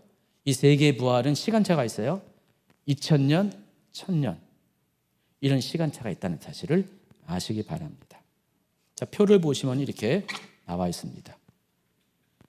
25절부터 28절에는요, 그 마지막 때에 대해서 묘사를 하는데, 그리스도께서 모든 원수를 자기의 발 아래 두실 때까지 당연히 왕노릇해야 된다. 이 내용을 보면은 시편 110편 1절을 인용한 것인데, 사도 바울이 이 부분을 결국은 이 내용을 보면은 이게 천년왕국 때를 묘사하고 있다는 사실을 아시기 바랍니다. 결론적으로 천년왕국이 지나고 마지막 백보자 심판이 있기 전에 악인의 부활이 발생하게 될 것이고, 그렇기 때문에 성경에서는 모두 세 번에 걸친 부활에 대해서 이야기하는 것이다. 표를 보시기 바랍니다. 자, 이 표와 같이 이 표대로 보시면은 그리스도의 부활, 의인의 부활, 악인의 부활이 세세하게 이렇게 나와 있습니다. 표를 참조해 주시기 바랍니다. 133페이지로 넘어가겠습니다. 자, 바울은 또다시 조건문 형식을 사용해서 부활과 세례와의 관계성을 다음과 같이 비교 설명합니다. 29절 읽어주세요. 죽은 자들이 다시 살아나는 일이 없다면 죽은 자들을 위해 대리로 세례를 받는 사람들은 왜 세례를 받는 것입니까? 죽은 사람들이 도무지 살아나지 않는다면 그 사람들이 죽은 자들을 위해 세례를 받는 이유는 무엇입니까? 참 이 부분이 또 난해한 구절이에요. 이 고린도서 보면은 연구가들이 힘들게 하고 애매하게 만들고 난처하게 만드는 이 난해한 구절들이 지뢰처럼 숨어 있어요. 지난 주에도 제가 두 군데 설명해 줬잖아요. 그렇죠? 생각나시죠? 생각이 안 나요? 생각이 안 나요. 참 대단하십니다. 그래야지 목사님들이 뭐 또 얘기를 하겠죠. 이번에도 역시 난해한 구절이에요. 자, 이것을 쭉 보면은요, 당시 고린도 교회는 죽은 자를 위해서 누군가 대신해서 세례를 받는 일이 있었다는 것이죠. 여러분, 그것이 가능할까요? 그래서야 될 건가요? 이미 사람이 죽었어. 세례를 안 받고 죽었는데 누군가가 대신해서, 그 사람을 대신해서 세례를 받으면은 죽은 자가 세례를 받은 것으로 인정해주는 그런 일을 했다는 것입니다. 여러분, 그런 것 있잖아요. 영혼 결혼식 해가지고 결혼 못하고 죽은 사람을 대신해서 영혼 결혼식 해가지고, 그렇게 신랑은 죽어 있고 신부는 살아 있고 영혼과 결혼한다. 뭐 문선명 아들이 그랬잖아요. 문선명 아들이 죽은 아들을 이렇게 영혼 결혼시켰잖아요. 그런 일이 있었잖아요. 말이 안 되잖아요. 신학적으로도 문제가 있잖아요. 근데 지금 사도 바울은 지금 29절에 그 일을 당해낸 듯이 이렇게 설명을 한 거예요. 언급을 한 거예요. 죽은 자를 대신해서 누군가 세례를 받는 이 일이 당연한 것처럼 이야기를 하고 있다는 것입니다. 그럼 사도 바울이 그것을 인정했고 그것을 믿었고 용납했다는 것이 그런 얘기가 되잖아요. 그러면 그걸 신학적으로 사도 바울이 이렇게 인정했기 때문에 옳은 일이다라고 생각할 수도 있잖아요. 그래서 난해하다는 거예요. 이걸 그렇게 받아들여야 되냐? 토를 달아야 되냐? 여러분 같으면 어떻게 하겠어요? 에이, 난 필요 없어. 어떤 분들은 만약 그 설명하면 요건 싹 건너뛰고 어려우니까 건너뛸 수가 있는데 저는 그럴 수가 없다는 뜻이에요. 자, 그래서 좀 연구를 해봤죠. 연구를 해봤더니 실제로 이 같은 일이 초대교회인데 있었어요. 그런 초대교회 교부 중에 하나 그 크리소스톰이라는 유명한 설교자가 있는데 이 크리소스톰이 쓴 기록에도 이런 내용이 이렇게 나와 있습니다. 한번 읽어주세요.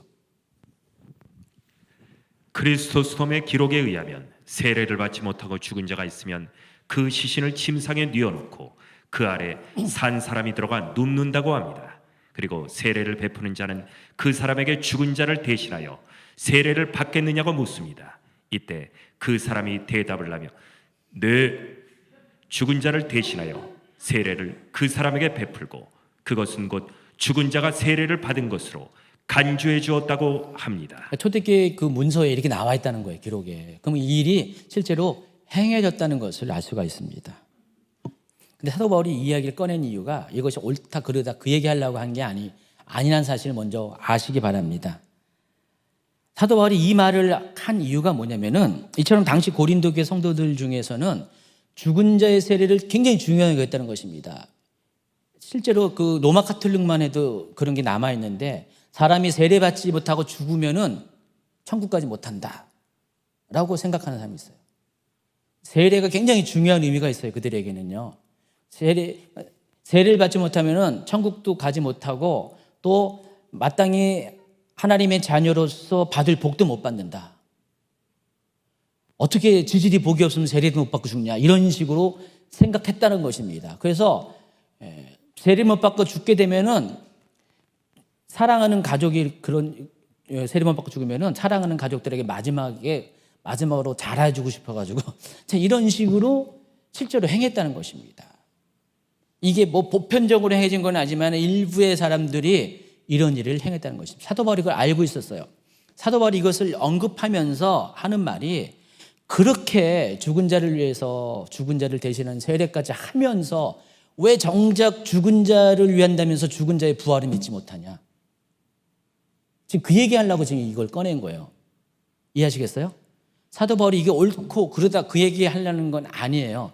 아마 사도 바울이 이 문제를 정식으로 꺼내서 잘못됐다라고 얘기했겠죠. 근데 그 얘기를 하려고 주제 자체가 그게 아니라 부활에 대해서 이야기하다 보니까 사람들이 이렇게 하고 있는 잘못된 행위들을 끄집어내서 아니 당신들은 죽은 자를 위해서는 죽은 자를 위해 대신한 세례까지 하면서 정작 죽은 자가 부활하는 것이 더 중요하고 더 복된 일인데 왜 그거는 못 믿냐? 왜 그거는 인정하지 않느냐? 지금 그 얘기를 하고 있다는 사실을 아시기 바랍니다. 그런 측면에서 29절을 이해하시기 바랍니다. 자, 이어서 바울은 부활의 확실성을 증명하기 위해서 자신의 경우를 예를 들어 설명합니다. 30절부터 32절. 우리의 경우는 어떻습니까? 우리는 무슨 이유로 매 순간 위험에 처한단 말입니까? 성도 여러분, 우리 주 예수 그리스도 안에서 내가 여러분에 대해 가지고 있는 자랑을 두고 확신하게 말합니다만 나는 날마다 죽습니다. 내가 에베소에서 사나운 짐승들과 싸운 것이 단순히 인간적인 이유에서였다면 내가 얻은 것이 무엇이겠습니까? 죽은 자들이 다시 살아난 일이 없다면 먹고 마시자 내일이면 죽을 목숨이라고 하지 않겠습니까? 문자적으로 오해해가지고 나는 날마다 죽는다니까 사도 바울은 날마다 죽고 부활하고 날마다 죽고 부활 얘기하니까 그렇게 오해하는 사람이 혹 있으신가요? 그런 오해는 안 하죠. 예. 이건 상징적인 의미죠. 나는 정말 날마다 죽는 것 같이 내 자신의 자아가 죽는 것 같이 그런 고되고 힘든 삶을 살고 있다. 사역을 위해서. 여기 보면은 사나운 짐승들과 싸웠다. 실제로 맹수와 싸웠다는 그 얘기가 아니에요. 사나운 맹수와 같은 그런 자기를 공격하는 사람들과의 힘겨운 싸움을 싸우고 있다는 것입니다. 근데 그렇게 사역이 너무나 힘들고 어렵고 죽을 것 같은 그런 상황 가운데 그럼에도 불구하고 복음 전파의 사역을 하는 이유가 뭐냐? 사도 바울이 말하고 싶은 것은 바로 죽은 자의 부활이기 때문에 그렇다는 것입니다. 이 말은 다시 말해서 내게는 천국의 상급이 주어져 있기 때문에 그 얘기를 하는 거예요. 만약에 죽은 자의 부활이 없으면은 내가 뭐 이거 해? 그 얘기하는 거예요. 여러분 아까 사도 바울이 그 처음에 또 이렇게 길게 또 논증했잖아요. 13절부터 19절까지가 길게 쭉 조건문을 가지고 만일 그리스도의 죽은 자의 부활이 없다면 살아나지 않는다면 그리스도께서 살아나지 않는 그런 식으로 계속해서 논증한 것처럼 그거예요. 자기 또한 만일 죽은 자의 부활이 없으면 내가 뭐 이 고생하면서 날마다 죽는 것 같이 힘든 생활 그리고 그냥 사나운 맹수와 같이 자기를 핍박한 사람들과의 핍박을 받으면서도 이 복음 전하는 일을 내가 왜 해야겠냐 그 얘기하는 거예요. 그래서 자기 또한 부활을 믿기 때문에 부활을 기대하기 때문에 이 어려운 것을 지금 참아내고 있다 그 얘기를 하는 것입니다. 그러니까 여러분 부활을 믿으세요. 지금 그 얘기하는 겁니다. 그래서 33절 34절 한번 읽어보세요. 속지 마십시오. 나쁜 친구를 사귀면 좋은 습관도 나쁘게 됩니다. 정신을 똑바로 차리고 죄 짓지 마십시오. 여러분 중에 하나님에 대해 무지한 사람들이 덜어 있어서 여러분이 부끄러운 줄을 알라고 이 말을 하는 것입니다. 여러분 속지 마세요. 혹시 이 부활이 없다고 얘기하는 사람이 있으면 속지 마세요. 더불어 속지 말아야 될 것은 요즘 시대에 꼭 부활뿐만 아니라 여러 가지 속이는 자들이 너무 많습니다. 제가 한두 번 얘기해서 유튜브 안에서 속인 사람 상당히 많이 있습니다. 예, 여러분 유튜브, 인터넷 이런 건 너무 빠지지 마세요. 제가 보기에 그런 분들이 이 지금 코로나 사태 이후로 많이 생겨나고 있습니다. 여러분 이렇게 여러분도 모르게 속이는 자는 하시다가 한 번에 다 오픈하는 게 아니에요. 조금씩. 사람들이 왜 신천지에 빠지죠? 그렇게 하기 때문에 그렇잖아요. 비슷해요. 비스무리합니다. 해가지고 처음에는 다 오픈하지 않아요. 그래서 조금씩 야금야금 발을 들여놓게 해가지고 나중에 푹 빠져가지고 벗어나지 못하게 합니다. 그 독보석과 같이 함정과 같은 그런 게 상당히 점점 많아지고 있습니다. 그러면 어느 순간에 한 2달, 3달 이렇게 뒤에 보면 확 변해 있어요, 사람들이. 생각이 확 바뀌어버려요. 놀랄 정도로 바뀌어버려요. 전에 알고 있던 그 사람이 아니에요. 딴 사람이 되는 경우가 많이 있어요. 제가 최근 몇 년 동안 이런 것들을 많이 겪어보니까 너무 조심스럽고 성도들을 더 챙겨야 되고 관리해야 되고 그런 생각들. 더더욱 이것도 이렇게 그래서 더 사명감 갖고 한다니까요. 최 목사님도 마찬가지고요. 그런 사람들이 많이 있습니다. 그런 분들이 우리 가운데도 있을 것인데 속지 마세요. 옆에서 누가 이렇게 그렇게 하는 것들 이렇게 좋은 말로 또 은혜되는 것처럼 이렇게 또 특별히 그런 분들의 특징은 제가 얘기했잖아요. 굉장히 이 메시지가 강해요. 회개, 심판을 많이 얘기해요. 회개하는 거 심판 얘기가 나쁘다는 게 아니라 예수님의 사랑, 하나님의 사랑의 균형을 낮추지 않고 자꾸만 그런 식으로 하는 것도 굉장히 조심하시길 부탁합니다. 여러분 속지 마시고 나쁜 친구를 사귀면 좋은 습관도 나빠진다는 말이 여러분 쉬운 성경으로 이야기를 이렇게 했지만은 좀 어려운 성경으로 얘기하면은 여러분 친구 똑바로 사귀세요. 그겁니다. 35절로 넘어갑니다. 그러나 죽은 자들이 어떻게 다시 살아나며 또 그들은 어떤 몸으로 나오게 되느냐라고 묻는 사람이 있을 것입니다. 또 실제적으로 사도 바울은 이 고린도 교회 성도들이 묻는 질문에 실제적인 예를 이렇게 소개합니다. 첫 번째가 죽은 자들이 어떻게 다시 살아나며 또 그들은 어떤 몸으로 나오게 되느냐. 자, 이것에 대해 답을 이제 좀 이따 줄 거 아니에요. 특별히 죽은 자들의 부활의 몸에 대해서 어떤 몸으로 부활하는가를 설명을 할 겁니다. 자, 이 질문을 하는 이유가 있습니다. 아까 설명한 저는 당시 사람들, 특별히 유물론적인 생각을 가진 사람들, 에피크리스에 속한 사람들은 궁금한 거예요, 그게. 아니, 부활?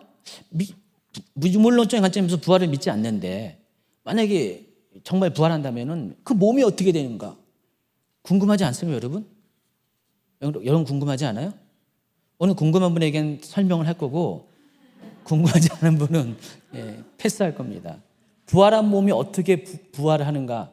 사도 바울이 좀 이따 그 설명하는데 되게 여러분 이해하기 어려운 설명을 해요. 근데 저는 그 어려운 설명을 이해하기 쉽게 설명하잖아요, 또.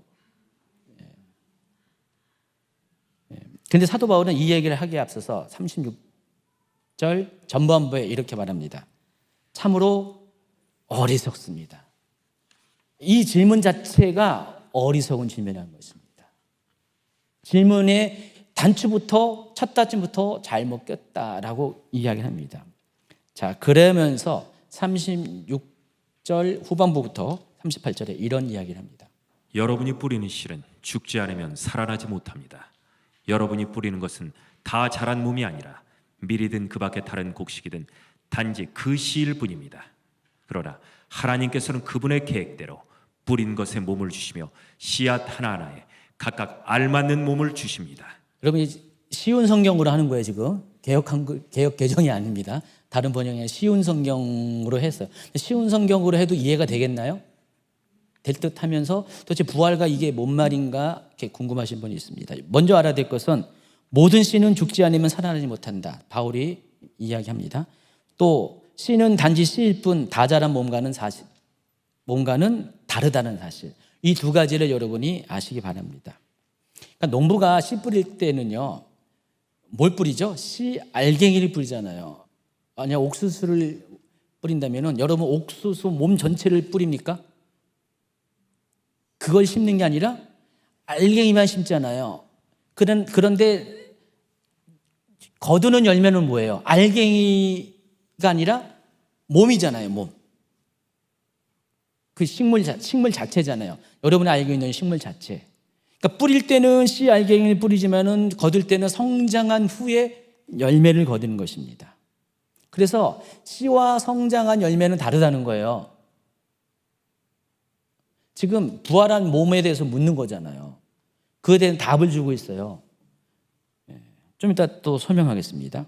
그러니까 씨와 성장한 열매는 서로 다르다는 것입니다. 그렇지만 서로 별개는 아니에요. 왜냐하면 성장한 열매는 씨에서부터 왔기 때문에.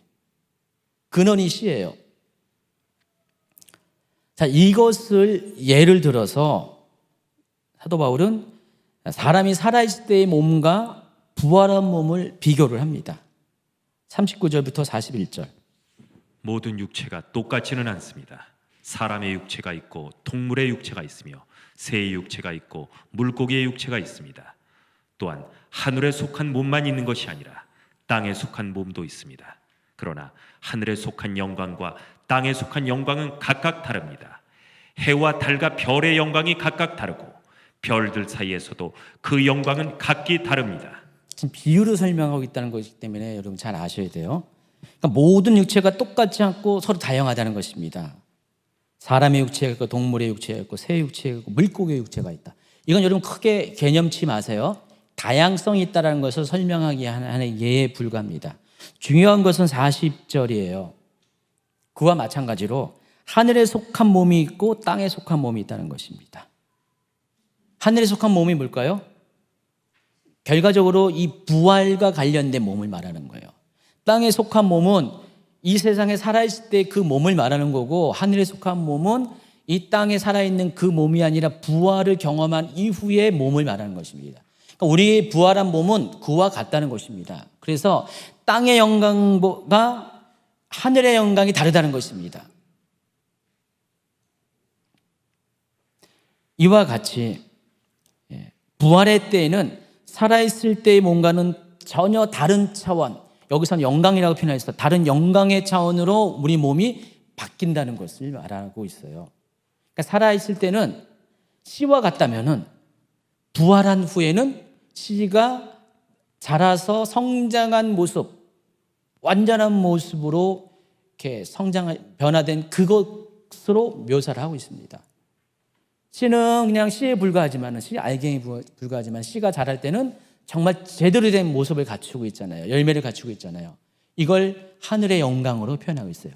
그래서 여러분이 살아있을 때 지금 여러분의 육체는요, 씨와 같이 그런 수준이에요. 그렇지만은 여러분 부활한 몸은 이 씨와는 다른 차원의, 영광의 차원의 여러분이 그런 육체를 갖게 된다는 것입니다. 기대가 되죠? 예. 그렇지만 그럼에도 불구하고 살아있을 때 몸과 부활의 몸이 다르냐? 그건 아니라는 것입니다. 살아있을 때 그 몸을 기반으로 부활한 몸이 생겨나는 거지, 살아있는 몸 없는데 부활한 몸이 있을 수가 없다는 것입니다. 씨가 없는데 열매가 있을 수는 없다는 것입니다. 충분히 사도 바울이 뭔 말하는지 이해하시겠죠? 조금 더 나아가겠습니다. 42절. 죽은 자의 부활도 이와 같습니다. 썩을 몸을 심지만 썩지 않을 몸으로 다시 살아납니다. 비천한 몸을 심지만 영광스러운 몸으로 다시 살아납니다. 또한 약한 몸을 심지만 능력 있는 몸으로 다시 살아납니다. 자연적인 몸을 심지만 신성한 몸으로 다시 살아납니다. 성령께 자연적인 몸이 존재한다면 신성한 몸도 존재합니다. 여러분이 계속 반복적으로 이야기하는데 결국 같은 얘기하는 것입니다. 좀 전에 얘기했던 하늘에 속한 영광과 땅에 속한 영광의 몸을 지금 이렇게 표현하고 있습니다. 그래서 죽은 자의 부활도 그런 거예요. 썩을 몸으로 심지만은 썩지 않을 몸으로 태어나는 게 부활이다. 비천한 몸을 심지만은 영광스러운 몸으로 다시 태어나는 게 부활이다. 약한 몸을 심지만은 능력 있는 몸으로 다시 태어나는 게 부활이다. 자연적인 몸을 심지만 신성한 몸으로 다시 태어나는 게 부활이다. 그래서 살아있을 때는 모든 것이 다 연약하고 한계가 있고 부족하고 거룩하지 못하고 그런 거예요. 그런데 썩을 몸이지만은 부활한 몸은 다르다는 거예요. 더 이상 썩지 않는 몸, 이제는 영광스러운 몸, 이제는 능력 있는 몸, 이제는 신성한 몸이라는 것입니다. 이게 부활한 우리의 몸이라는 거예요. 지금 물었어요. 고린도 교회 성도들이 죽은 자의 몸은 어떻습니까? 라고 했을 때 사도 바울은 그래, 죽은 자는 그냥 죽었다가 다시 살아나, 이렇게 한 게 아니라 너희들이 참 어리석은 질문을 한다.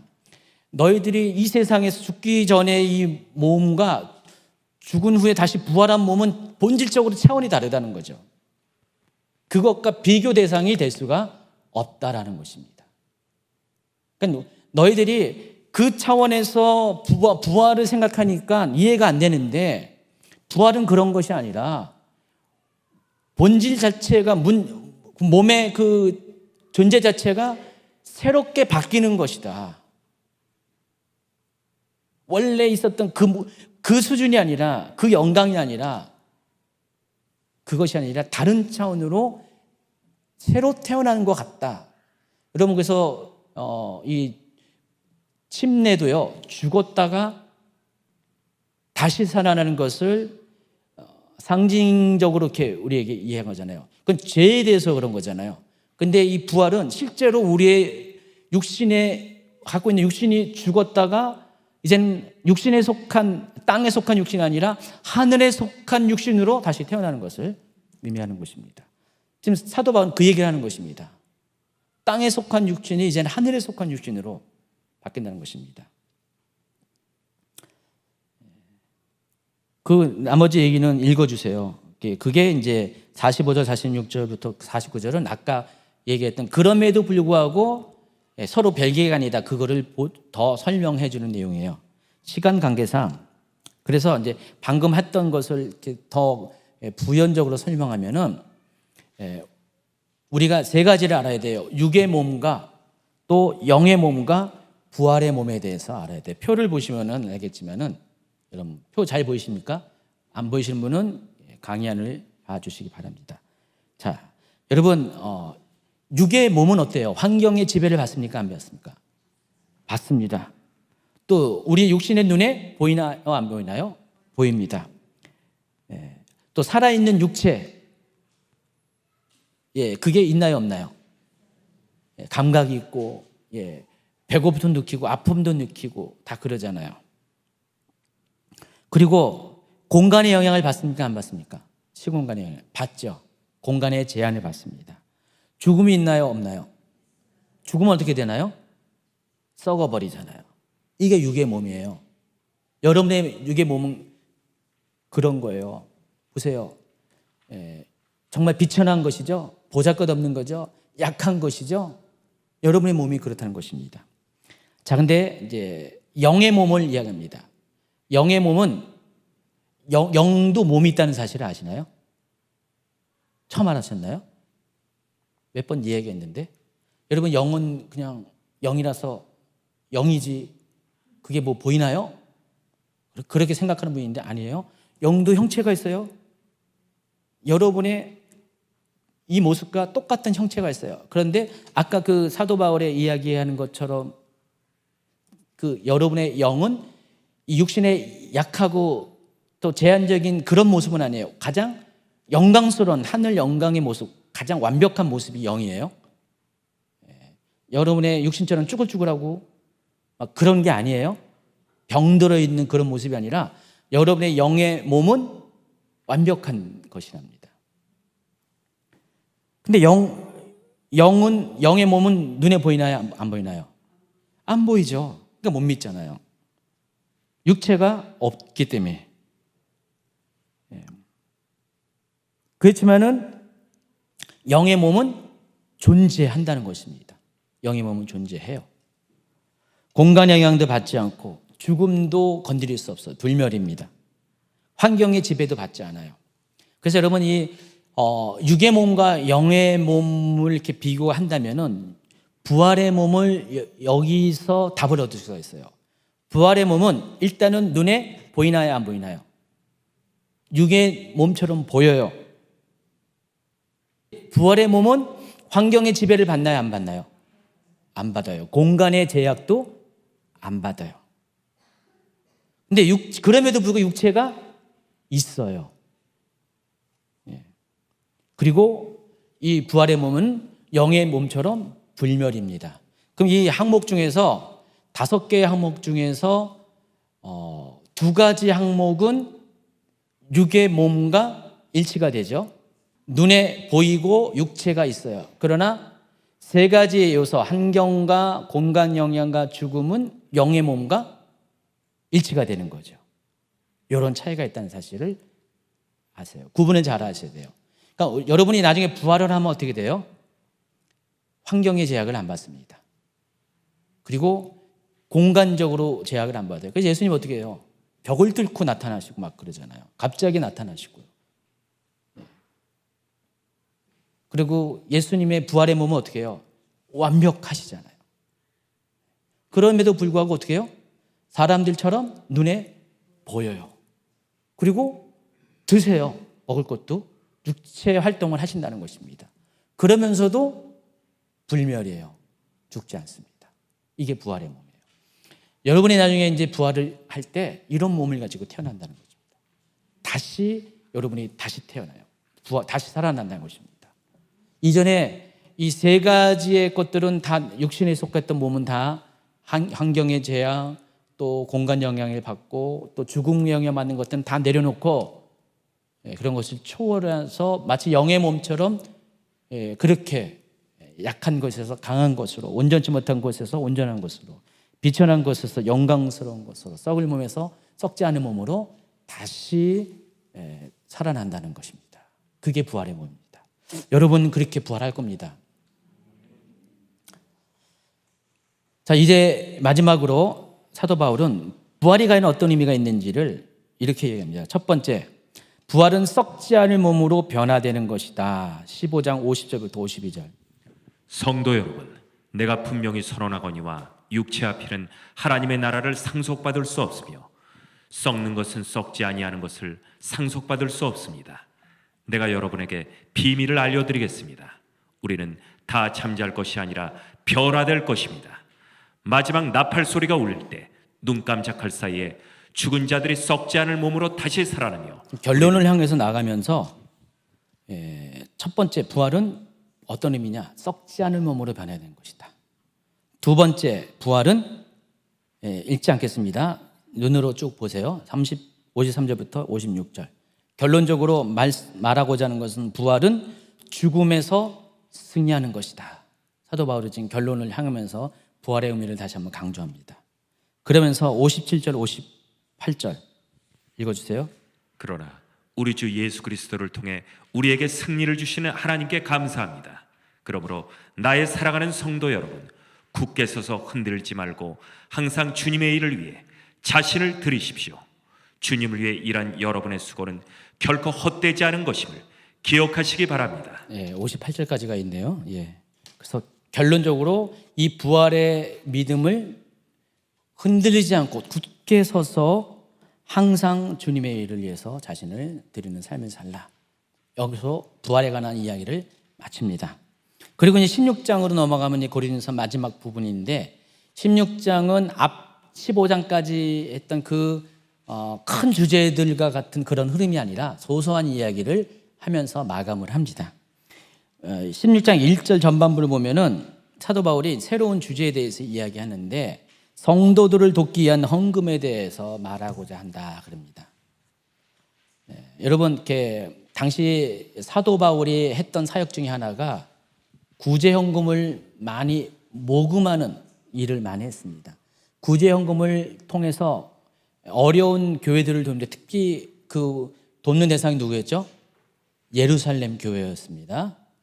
그래서 그것에 대해서 고린도 교회 성도들에게 구제헌금을 건고 그것을 어떻게 예루살렘 교회에 전달하는 것을 기록을 남겼어요.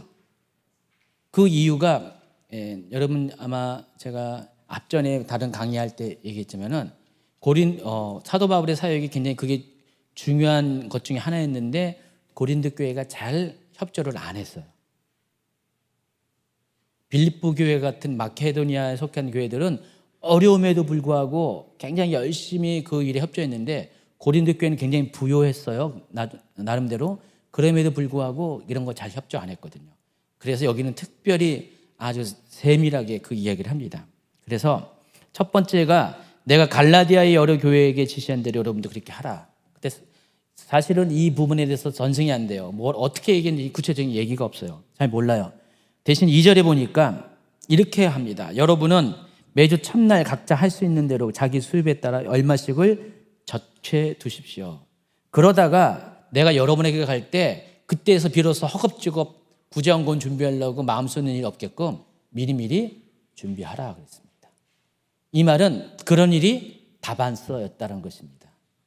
그러니까 사도 바울은 매주 자기의 매주 첫날 월요일, 만약에 월요일이면 일하는 게 월요일에 첫 여기 돈을 벌 때 거기에 일부를 떼 가지고 매주마다가 구제헌금을 이렇게 쌓아두라는 거예요. 그래서 사도 바울이 구제헌금 모금하러 갈 때 그것을 전달해 달라 이야기를 하고 있는 것입니다. 여러분 한번 이렇게 해볼래요?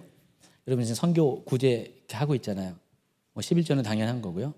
한번 해볼래요? 하루에 매일 할 필요 없이 매 주마다 아니면은 매 주일마다 아니면 월요일 날 여러분 여기 구제나 선교 헌금을 이렇게 저축해 두세요. 통에다 놓고 5,000원, 10,000원 이렇게 딱딱 해요. 지금 이렇게 코로나 때문에 여러분 경제적으로 어려우니까 일반 헌금은 그냥 조금 차이 나는데 구제하고 선교 헌금이 많이 차이 나더라고요. 실제로 어떤 분들은 고민을 얘기하더라고요. 목사님이 솔직히 이렇게 마음이 막 흔들립니다. 상황이 이러다 보니까 제일 먼저 선교와 구제. 근데 지금이야말로 선교와 구제가 더 필요할 때거든요. 특별히 구제 부분. 물론 대면에서 하는 거는 많이 우리도 돈을 쓸 수가 없어요. 못 만나서. 근데 정기적으로 하는 건 더 필요한 자들이 많아지는 게 사실이거든요. 여러분도 한번 해보세요. 사도 바울처럼. 그리고 또 3절 4절에 보면은 내가 그곳에 가면은 여러분이 인정하는 사람에게 내가 소개장을 주어 그가 여러분의 모은 선물을 예루살렘으로 가져가겠습니다. 또 가능하면 본인도 함께 여행에 동참하겠습니다. 그런 식으로 헌금에 대한 이야기를 합니다. 그리고 5절부터 7절까지는 5절부터 7절까지는 사도 바울이 앞으로의 여행 계획에 대해서 이야기하는데 이 마케도니아를 경유해서 고린도를 방문할 계획에 대해서 이렇게 얘기합니다. 5절, 6절, 7절. 나는 마게도냐에 갈 일이 있으니 그곳에 들렀다가 여러분에게 가려고 합니다. 여러분에게 가면 나는 얼마 동안 여러분과 함께 지낼 것 같습니다. 어쩌면 그곳에서 겨울을 날지도 모르겠습니다. 그런 뒤에 다음 목적지가 어디든 간에 여러분이 그리로 나를 보내주시기 바랍니다. 나는 지금 지나는 길에 잠깐 들러 여러분을 보려는 것이 아닙니다. 주님이 허락하신다면 한동안 여러분과 함께 지내고 싶습니다. 이 부분 큐티할 때 어떻게 해야 되죠? 여러분 말이에요. 요 부분 큐티할 때 어떻게 해야 되죠? 갑자기 고민되죠. 이거 어떻게 큐티해야 되나? 내가 마케도니아 갈 일 있을 때 하면서 여러분 큐티하면서 하나님이 또 너 마케도니아 가라 뭐 그렇게 또 적용하는 분 있으는지 모르겠는데 큐티 잘하시기 바랍니다. 어쨌든 사도 바울은 자신의 여행 계획을 얘기합니다. 지금 에베소에서 있으면서 앞으로 이제 마케도니아로 갈 것이다. 그런데 한 번 가면 고린도에 가면은 며칠 머무는 게 아니라 장기간 동안 머물 것이다. 그 얘기를 하고 있습니다. 실은 이제 그러지 못하죠. 사도 바울이 막 일이 꼬이고 막 관계가 이상해져 가지고 고린도 후서에서 이해하겠습니다. 그러면서 이제 8절 9절에는 나는 오순절까지는 에베소에 머물 것이다. 자, 그러면 이걸 통해서 알 수 있는 것이 지금 AD 55년경에 고린도전서가 쓰여졌다고 그랬는데 그러면 지금 이 고린도전서가 언제 쓰여졌어요? 지금 오순절 전에 쓰여진 거예요. AD 55년 봄쯤에 이것이 기록됐다는 것을 알 수가 있습니다. 그리고 10절과 11절에 보니까 디모데가 그리로 가면 여러분과 지내는 동안 아무런 두려움 없게 해주십시오. 디모데는 나와 마찬가지로 주님을 위해서 일하는 사람입니다. 그러니 아무도 그를 업신여기지 마십시오. 디모데가 평안한 마음으로 내게 돌아오게 해 주십시오. 나는 다른 성도들과 함께 디모데를 기다리고 있습니다. 사도 바울은 고린도 교회에 디도도 보내고 디모데도 보냈는데 디도는 상대적으로 좀 이렇게 다부진 사람이었어요. 여러 가지로. 근데 이 디모데는 좀 유약했어요. 아주 착하고 유약한 사람이었어요. 그러니까 혹시라도 업신여길까 봐. 디모데 자신에게는 사람들로 하여금 에베소에서 목회한 디모데에게는 업신여기지 못하도록 내 연수함을 업신여기지 못하도록 여러 가지 해야 될 것을 권면을 하고 있잖아요. 지금 사도 바울이 좀 그런 얘기까지 합니다.